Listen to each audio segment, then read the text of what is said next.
Assalamualaikum dan salam sejahtera. Anda sedang menonton You Wartawan. Anda juga adalah wartawan. Saya Zulfitri Yusof. Minggu ini kita akan menyorot beberapa isu dan juga beberapa perkara yang mendapat perhatian anda di media sosial ataupun menjadi perbualan anda di layak sana, di bawah sana, dan bagaimana kita perlukan juga suara anda dan juga pandangan serta cadangan anda mengenai isu-isu ini, dan anda perlu dan boleh menghantarkannya melalui platform yang telah kami sediakan. Paling mudah anda terus sahaja ke Facebook You Wartawan, hanya like dan terus hantarkan komen melalui posting yang telah kami letakkan di situ, ataupun mungkin boleh terus sahaja ke Facebook Astro Awani, di mana di situ anda boleh komen di setiap paparan-paparan berita yang diletakkan di sana. Atau yang paling mudah dan paling inovatif, anda boleh memuat turun aplikasi Astro Awani, dan di situ anda boleh terus sahaja ke ruangan You Wartawan ataupun Eyewitness untuk menghantarkan paparan video dan juga cerita anda sendiri di situ. Jadi topik yang mendapat perhatian kita pada minggu ini, pertamanya kita akan bercerita mengenai katanya tambang Bas Ekspres akan dinaikkan sebanyak 30%. Ini katanya daripada syarikat pengusaha bas yang telah mahu dan juga bersetuju bahawa untuk menaikkan tambang mereka sebanyak 30%, dan katanya memilih untuk tidak menjual tiket lebih awal sebelum Aidilfitri ini. Dan sudah pasti ini memberikan respon daripada SPAD juga, dan pengerusi SPAD iaitu Tan Sri Syed Amir Alba juga mengatakan bahawa SPAD akan mengkaji sama ada membenarkan syarikat pengusaha syarikat bas untuk menaikkan tambang sebanyak 30% atau tidak, dan beberapa perkara diambil kira, khususnya mengenai kenaikan harga bahan bakar ataupun dengan gaji minimum oleh pekerja dan juga pemandu-pemandu bas, itu diambil kira untuk kenaikan harga. Jadi untuk mendapatkan gambaran ini daripada pihak Persatuan Pengusaha Bas ini, saya akan bersama dengan saudara Tajudin Yunus, merupakan Presiden Persatuan Pengusaha Bas Ekspres Melayu Semenanjung Malaysia atau pembawa, sudah pun berada di talian. Assalamualaikum saudara Tajudin. Waalaikumsalam warahmatullahi. So Tajudin, bagaimana kalau kita dapat memahami kenapa perlu sekarang ini tambang perlu dinaikkan sebanyak 30%, dan bagaimana kita memahami juga beban yang ditanggung oleh pengusaha-pengusaha bas ekspres di semenanjung Malaysia khususnya, bagaimana? Memang kita sudah lamalah kita menanggung beban yang begitu teruk sejak 2-3 tahun yang lalu, iaitu tentang kenaikan barang-barang seperti tayar, spare part, insurans, TOR, tool dan sebagainya lah. Dan yang terbaru ialah kenaikan gaji baru minima RM900 tu, termasuklah peningkatan bila naik 900 tu minima akan menjadi kepada overtime allowance dan EPF dan sebagainya lah. Itu yang dikatakan kenaikan. Dan sewajarnya 5 tahun sekali kerajaan sering memberi kenaikan sejak 30 tahun lalu lah, setiap 5 tahun sekali.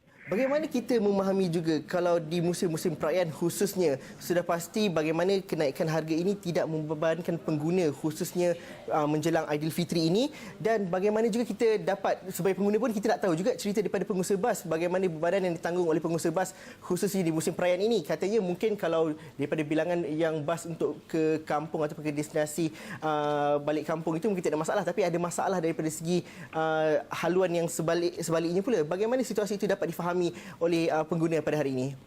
Ya, seperti semua orang tahu bahawa dia kira perjalanan sahala. Semua orang akan balik kampung dan kita akan membuat perjalanan kita sahala penuh. Dan tak ada orang yang akan ke bandar. Jadi semua, kalau 10 bas lah yang penuh naik tu.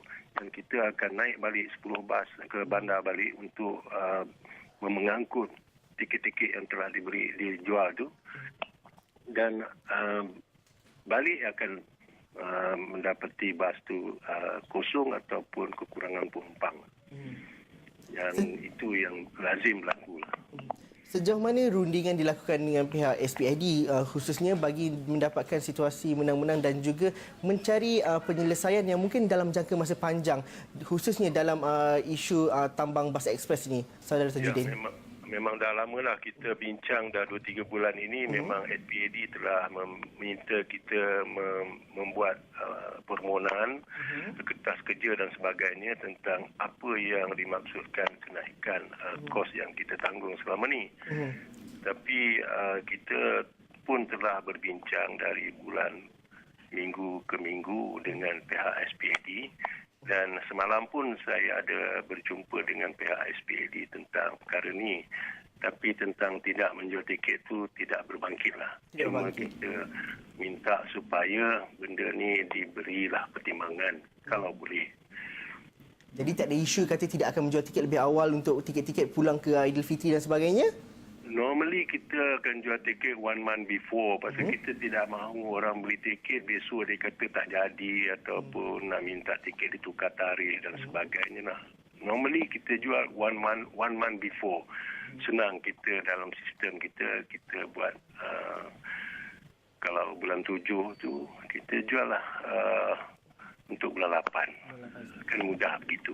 Okey, Saudara Tujudin, mungkin boleh tunggu di talian sebentar kerana kita dapat juga reaksi daripada pengguna-pengguna pengangkutan awam khususnya mengenai reaksi mereka sejauh manakah kenaikan ini membebankan mereka dan sejauh manakah reaksi mereka terhadap kemungkinan tambang bas ekspres ini dinaikkan. Kita saksikan sebentar reaksi yang telah dilakukan oleh wartawan kami Tan Sulin dan juga mendapatkan respon daripada pengguna bagaimana.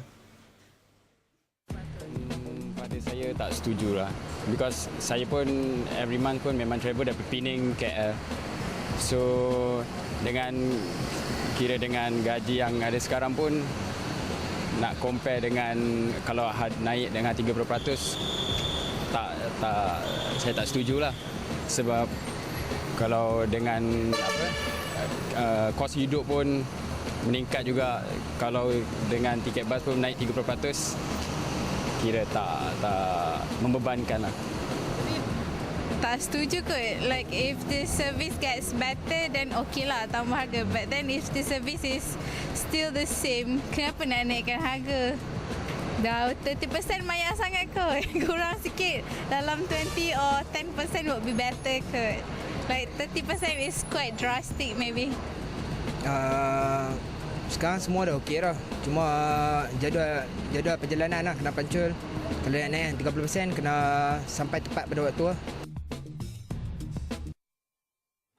Buruk, servis teruk, kesian penumpang. Tak berbaloi kalau tambang naik. Bila pula lah nak dengar pengusaha bas nak turunkan harga tiket? Sekali setahun pada setiap musim perayaan pun bagus sebagai tanda penghargaan atau duit raya kepada penumpang. Okey, sudah pasti sebagai pengguna ramai memiliki reaksi yang lebih kurang sama. Mereka merasakan bahawa ini mungkin akan rasa terbeban dan sebagainya dengan kenaikan tambang bas ini dan khususnya mereka yang menjadi pengguna utama pengguna utama bas ekspres ini terdiri daripada mereka yang mungkin berpendapatan sederhana dan berpendapatan rendah. Jadi dalam aspek ini Saudara Tajudin, bagaimanakah perlunya ada satu jaminan juga kerana penumpang juga mengharapkan satu jaminan perkhidmatan yang lebih baik daripada bas-bas ekspres, pengusaha bas ekspres. Dalam aspek itu, bagaimana kita dapat satu situasi yang mungkin win-win situation untuk pihak penumpang dan juga pihak pengusaha sendiri? Ya, saya rasa memang wajarlah apa yang diperkatakan oleh para penumpang pengguna ya. Tetapi memanglah macam saya kata tadi bahawa kita ini dalam keadaan yang 5 tahun sekali dan kita meminta ni pun bukan satu desakan dan kita telah mengalami banyak kemerosotan apabila kita lihat bukan waktu perayaan kita tidak mendapat keuntungan. Jadi kita memohon ni bukan kerana perayaan ni. Kita memohon ni atas dasar perkara ni sudah tiba masanya untuk dipertimbangkan oleh kerajaan. Okey. Terima kasih Cik Tajudin kerana sudi bersama kami dalam You Wartawan pada hari ini dan anda juga mungkin boleh teruskan perdebatan ataupun hujah anda di Facebook You Wartawan untuk bercerita mengenai perkara ini kerana ini melibatkan juga hak anda sebagai pengguna dan sebagainya. Dan mungkin anda boleh terus mengikuti laporan-laporan kami di Astro Awani, khususnya di astroawani.com dan juga laporan-laporan berita kami berkenaan dengan isu kenaikan tambang harga ini. Jadi kita nak berhenti seketika dahulu. Selepas ini kita nak bercerita mengenai sejauh manakah kebebasan internet perlu digunakan dengan lebih bertanggungjawab dan sebagainya. Dan minggu lepas kita dah bercerita mengenai perkara ini. Perkara ini kita nak kembangkan lagi dan kita bincangkan lagi selepas ini dalam You Wartawan. Kita berhenti seketika dahulu.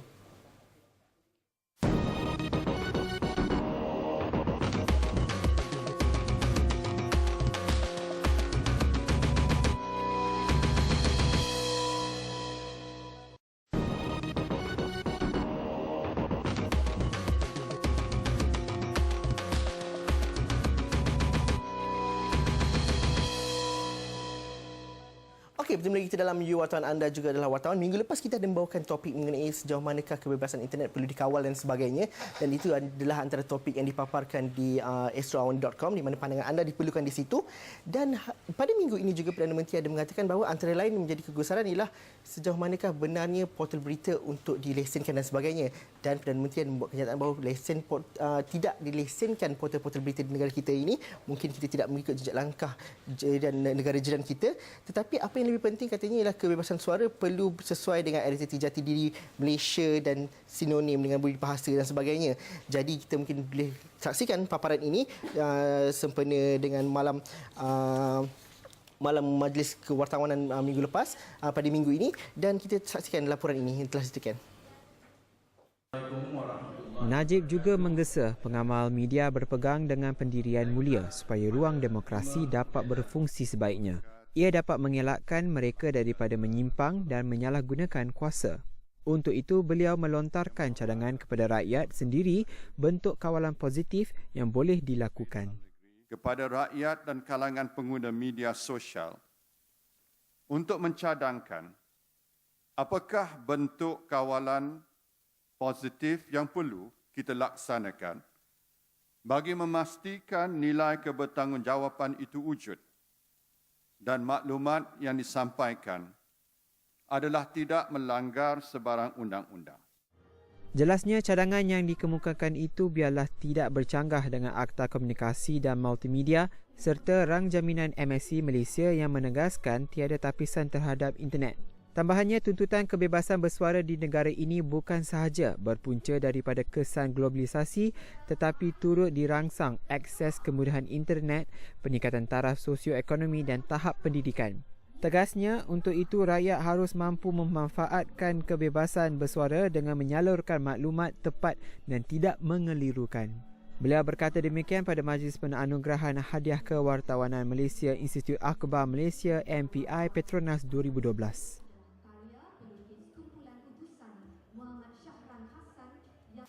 Okey, itu antara laporannya. Katanya perlu lebih bertanggungjawab dan perlunya ada lebih kebertanggungjawaban dalam kebebasan internet yang ada pada hari ini.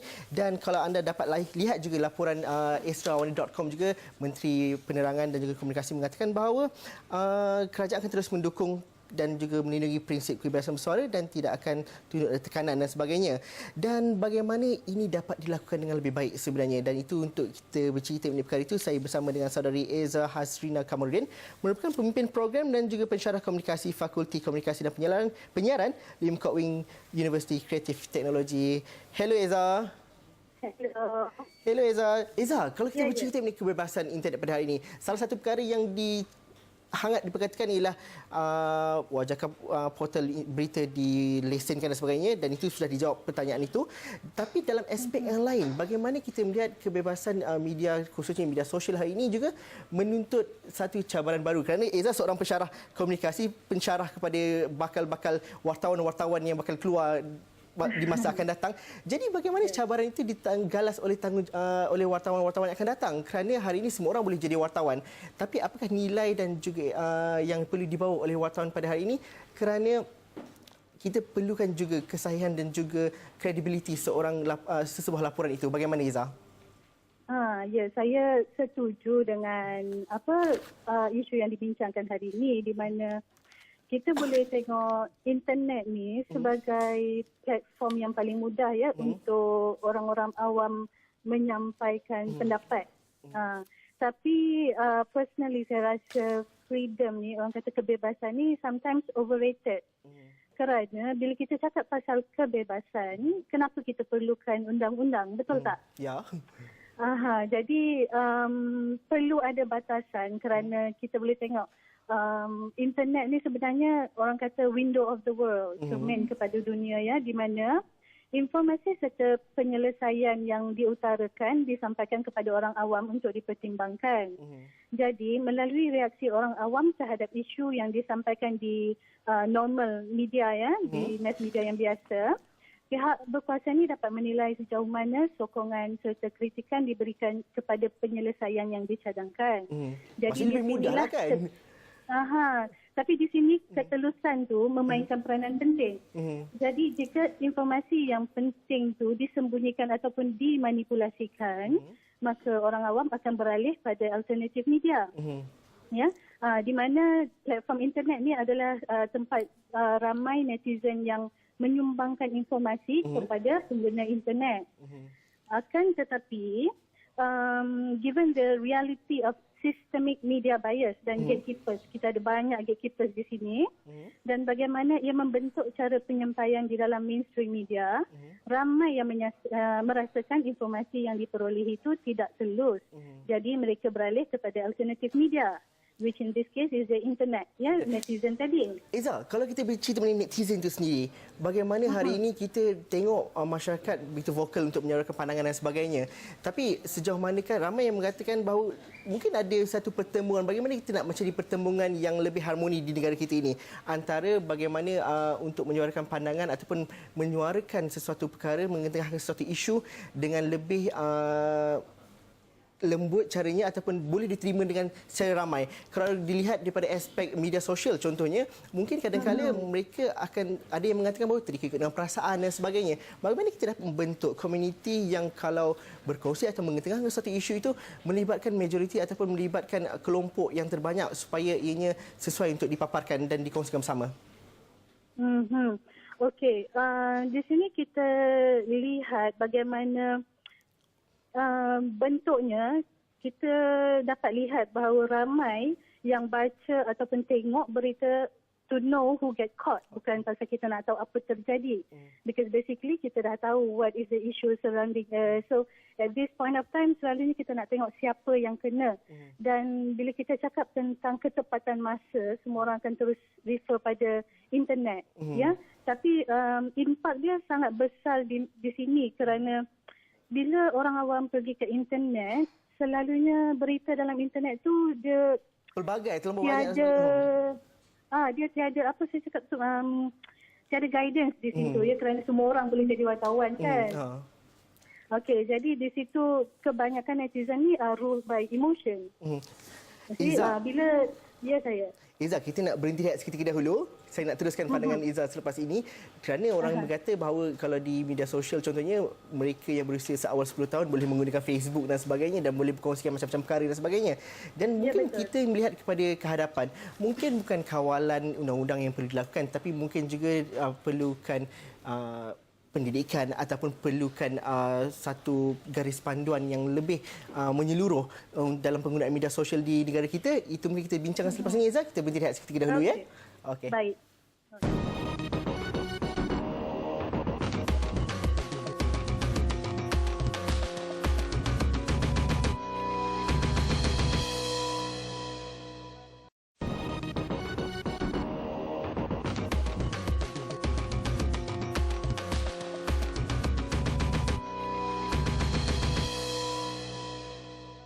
Okey, betul lagi kita dalam Yuwatan kita masih bercerita mengenai kebebasan internet yang lebih bertanggungjawab dan sebagainya, dan kita bersama dengan saudari Eza masih lagi di talian. Eza, kalau kita bercerita tadi sebelum berhenti rehat, mungkin sekarang semua ada akses kepada maklumat, semua ada boleh menjadi wartawan dan sebagainya di media sosial. Dan akhirnya nanti mungkin kelompok yang terdedah kepada itu adalah kelompok yang lebih muda dan lebih awal. Dan kalau kita bercerita mengenai bagaimana kita dapat melihat kepada penggunaan internet yang lebih bertanggungjawab dan sebagainya, ia perlu bermula dengan pendidikan dan sebagainya. Mungkin sesuatu perkara yang ideal tetapi perlu dilakukan di Malaysia. Bagaimana ini perlu diajar ataupun diterapkan ataupun mungkin difikirkan bersama, bagaimana anak-anak kecil yang seawal usia 10 tahun dan sebagainya perlu ada pemahaman dan juga perlu ada garis pandan untuk menggunakan internet dengan sebetulnya, khususnya kalau kita bercerita dalam media sosial ini. Bagaimana, Eza? Okey, saya setuju yang bila kita cakap pendidikan awal, everything starts dengan pendidikan awal, ya. Dan di universiti-universiti, saya percaya semua universiti di Malaysia untuk kos-kos jurnalism sebegini, kita ada ajar media ethics, media law, dan di mana kesedaran ini hanya tertumpu kepada para pelajar yang muda ni, ya. Dan saya percaya dengan pendidikan awal sebegini, jika orang-orang begini kita bawa ke hadapan untuk berurusan dengan media sosial, secara perlahan the culture tu kita boleh bentuk. It's like kita tak boleh buat macam sekaligus kita cuba bentuk semua orang. Ya, kerana macam biasalah nak bentuk tu daripada rebung kan. Bila dah jadi buluh kita bentuk, nak lentur patah terus. Jadi dengan kalau dikatakan pengurniaan lesen untuk menggunakan media sosial semua ni, it's a good idea, but lesen bukan semata lesen. Perlu ada kursus terhadap pengambilan lesen itu supaya kita semua tahu yang kebebasan itu ada bordernya lah. Ya? Izzah, bagaimana kita melihat bahawa akhirnya nanti di masa-masa akan datang keterbukaan dan juga bagaimana ruang internet yang telah pun digunakan dalam melaporkan berita dan sebagainya yang digunakan pada hari ini, bagaimana kita melihat masa hadapan bagaimananya nanti? Mungkin tadi saya kata Izzah mungkin antara pensyarah universiti yang bakal membentuk wartawan-wartawan yang bakal keluar dan sebagainya. Jadi kalau kita mengisi kalau laporan berita sebagai satu contohnya, kalau di internet khususnya, bagaimana kita ingin melihat sesuatu yang lebih sesuai dan juga lebih bermanfaat kepada kita di Malaysia? Pentingnya di sini kita kena ingat setiap yang kita utarakannya, the sense of responsibility yang kita utarakan di internet dapat dilayari oleh orang luar. Jadi kemungkinan campur tangan luar yang lebih agresif boleh terjadi dan ini boleh mengancam keselamatan negara. Jadi pokok pangkalnya di sini adalah tempat kita tinggal, kita perlukan keharmonian. Itu perlu, kesedaran itu perlu pada setiap orang jiwa muda kat negara ni supaya kita tahu setiap undang-undang yang diberikan tu adalah untuk menjamin keharmoniannya, kerana kalau kita tak buat begitu, ya kita marah bila kita dengar nak bagi lesen untuk media sosial, tak ada kebebasan, tapi tanpa undang-undang kebebasan tak bermakna juga pasal orang boleh go overboard. Jadi di situ pembentukan awal perlu di situ. Dan mungkin juga kita perlu melihat kepada mereka yang mungkin guna fake account ataupun menggunakan nama samaran ataupun tidak yang berselindung daripada identiti yang agak samar untuk mengeluarkan kenyataan di internet. Bagaimana pandangan Izzah? Mungkin ada penyelesaiannya. Mungkin kita perlukan mereka yang lebih telus dengan identiti mereka sendiri dan bertanggungjawab dengan setiap apa yang mereka katakan di media sosial. Okey, because kita kata internet ni informasinya di hujung jari. Kalau tak dapat satu cara, mereka pergi cara lain. Jadi agak sukar untuk mengawal aktiviti ini, melainkan kerajaan ataupun pihak berkuasa akan lebih agresif dalam not saying counter attack, tapi to refute kenyataan-kenyataan yang tidak benar ni. Pasal kadang-kadang there's too many accusation dan tak ada langkah pembetulan diambil. Jadi rakyat, orang awam akan assume benda-benda tu benar. Dan itu akan mengakibatkan kucar kacir. Jadi bagi saya kat sini, langkah proaktif bagi menangani orang-orang yang seperti ini dilakukan. Dan kita nak dengarkan kedua pihak untuk seimbang dan sebagainya. Okey, terima kasih Izzah kerana bersama kami dalam You Wartawan. Terima kasih juga kepada anda yang menonton You Wartawan pada hari ini. Jika anda mempunyai sebarang pandangan dan juga cadangan, anda boleh teruskan bersama kami di Facebook You Wartawan, kerana minggu depan kita nak melihat bagaimanakah Parlimen ataupun Dewan Rakyat mula bersidang. Mungkin anda mahukan apakah kualiti perdebatan yang dimahukan daripada wakil-wakil rakyat kita. Itu mungkin kita boleh bincangkan di Facebook You Wartawan. Kita cukup dulu sekat ini untuk minggu ini. Kita bertemu lagi minggu depan. Assalamualaikum dan salam sejahtera. Jumpa lagi minggu depan.